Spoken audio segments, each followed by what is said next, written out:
നിങ്ങളുടെ favourite shows ഇനി ഒരിക്കലും മിസ്സാവില്ല. ഇപ്പോൾ C5 കാണും നിങ്ങളുടെ ഫേവറേറ്റ് ഷോസ് തികച്ചും സൗജന്യമായി. നീയുമായിട്ടും നിന്റെ ഫാമിലി ആയിട്ടുള്ള സകല ബന്ധവും രാജു ഇന്നത്തോടെ അവസാനിപ്പിച്ചിരിക്കുക. നാളെ മുതല് രാജു അവിടെ ജോലിക്ക് വരില്ല. രാജുവിന് വേറെ ജോലി കിട്ടി. ഹലോ, എന്തു പറഞ്ഞു ചേച്ചി? രാജു അല്ല ഫോൺ എടുത്തത്. എടുത്ത ആള് പറഞ്ഞത് അത് രാജു ഒരിക്കലും ഇങ്ങനൊന്നും സംസാരിക്കുന്നതല്ല. ദൈവം എന്തൊക്കെയോ കണക്കൂട്ടാൻ തുടങ്ങിയിട്ടുണ്ട് രാധമ്മേ. ഇനി ഇവിടെ പലതും നടക്കും. നടക്കും.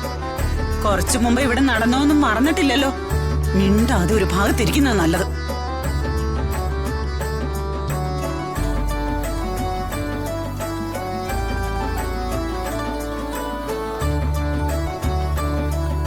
ഋതു,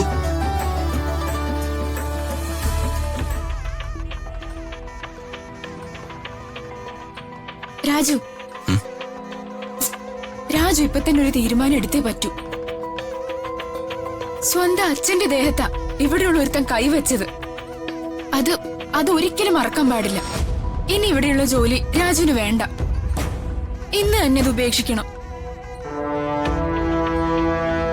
ഞാൻ ഇവിടെ നിൽക്കുന്നത് വർമ്മ സാറിന് വേണ്ടിയാ.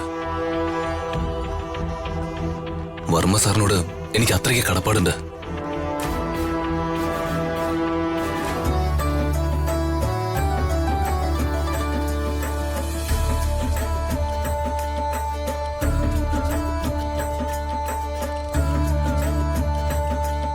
ഒരു കഥയില്ലാത്ത ചെറുക്കന ആ ദീപക്ക്. പ്രായം പോലും നോക്കാതെയല്ലേ അവൻ തല്ലിയത്. എന്നിരുന്നാലും ശപിക്കാനൊന്നും പോവണ്ട. മനസ്സുകൊണ്ട് അവന് മാപ്പ് കൊടുത്തേക്ക്. ഒരു മംഗളകർമ്മം നടക്കുകയല്ലേ. നമ്മുടെ പ്രാക്ക് കാരണം കല്യാണം കഴിക്കാൻ പോകുന്ന പെൺകുട്ടിക്ക് ഒരു ദോഷവും വരാൻ പാടില്ല. ഞാനതൊക്കെ എപ്പോഴും മറന്നു. വലിയ വലിയ ആളുകളാ അവര്. അങ്ങനെയുള്ളവരോട് വിരോധവും വൈരാഗ്യവും ഒക്കെ കൊണ്ടുവന്നിട്ട് എന്താ പ്രയോജനം? എനിക്കൊരു തല്ലുകൊള്ളാനുള്ള യോഗം ഉണ്ടായിരുന്നു, അത് നടന്നു. അത്രേ ഞാൻ വിചാരിക്കണുള്ളൂ.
ദേഹത്തെ ചതവ് കണ്ടിട്ട് ആക്സിഡന്റ് ആയ പോലെ തോന്നുന്നില്ലല്ലോ.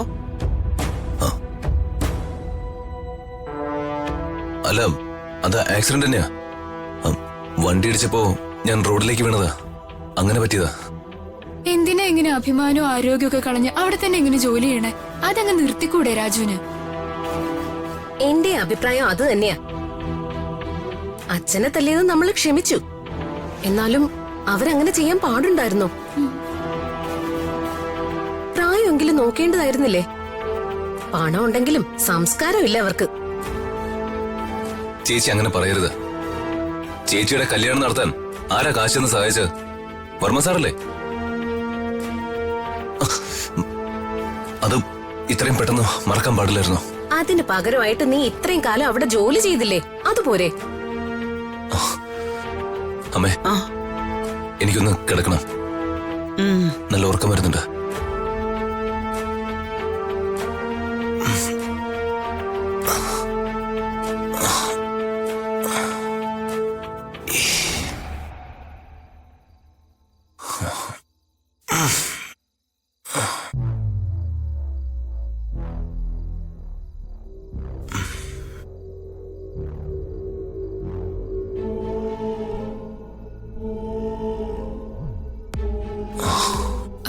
രാജു, എന്ന് ഞാൻ പോട്ടെ. ആയിക്കോട്ടെ. Good night. ഓ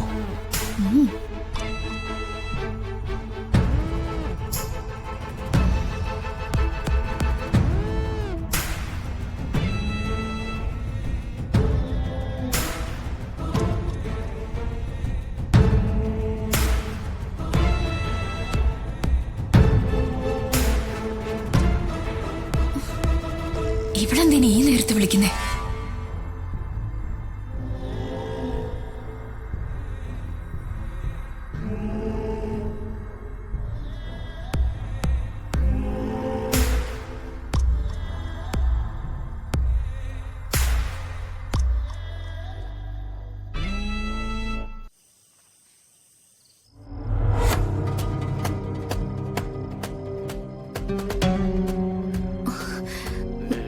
രാജു ഫോൺ എടുക്കുന്നില്ല. അപ്പോ പാവം, എനിക്ക് വേണ്ടിയല്ലേ എല്ലാം സഹിച്ചത്.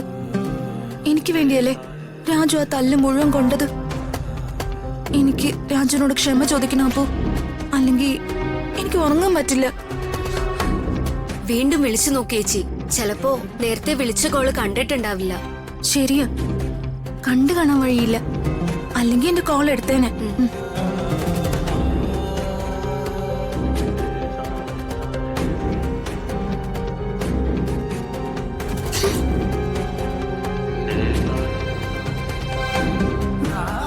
കട്ട് ചെയ്തല്ലോ. ഇങ്ങനെ ഒരിക്കലും സംഭവിക്കാത്തതാണല്ലോ.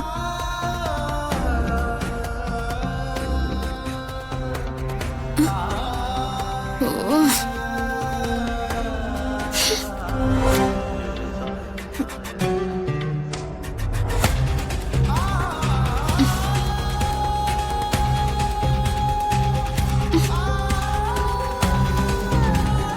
ദ്രോഹിച്ച മതിയായില്ലേ നിനക്ക്? ദേ, തല്ലിയത് പോരാഞ്ഞിട്ടായിരിക്കും ഇങ്ങനെ ഫോൺ വിളിച്ച് ശല്യം ചെയ്യുന്നേ. ഞാൻ സോറി പറയാൻ ആർക്ക് വേണം നിന്റെ സോറി? എല്ലാം ഒപ്പിച്ചു വെച്ചിട്ട് ക്ഷമ ചോദിച്ചാ മതിയല്ലോ. ദേ, മേലെ ഇനി ഇങ്ങോട്ട് വിളിച്ചു പോരുത്. നീയുമായിട്ടും നിന്റെ ഫാമിലി ആയിട്ടുള്ള സകല ബന്ധവും രാജു ഇന്നത്തോടെ അവസാനിപ്പിച്ചിരിക്കുക. നാളെ മുതല് രാജു അവിടെ ജോലിക്ക് വരില്ല. രാജുവിന് വേറെ ജോലി കിട്ടി. ഹലോ, എന്തു പറഞ്ഞു ചേച്ചി? രാജു അല്ല ഫോൺ എടുത്തത്. എടുത്ത ആള് പറഞ്ഞത് അത് രാജു ഒരിക്കലും ഇങ്ങനൊന്നും സംസാരിക്കുന്നതല്ല. ഇനി അതോ രാജുവിന് നേരിട്ട് പറയാൻ മടിയുള്ളത് കൊണ്ട് വേറെ ആരെങ്കിലും കൊണ്ട് ഇങ്ങനെ പറയിച്ചതാണോ? രാജു ഇനി ജോലിക്ക് വരില്ലത്ര. ഡൗൺലോഡ് ചെയ്യൂ C5 ആപ്പ്. കാണൂ എല്ലാ എപ്പിസോഡുകളും സൗജന്യമായി.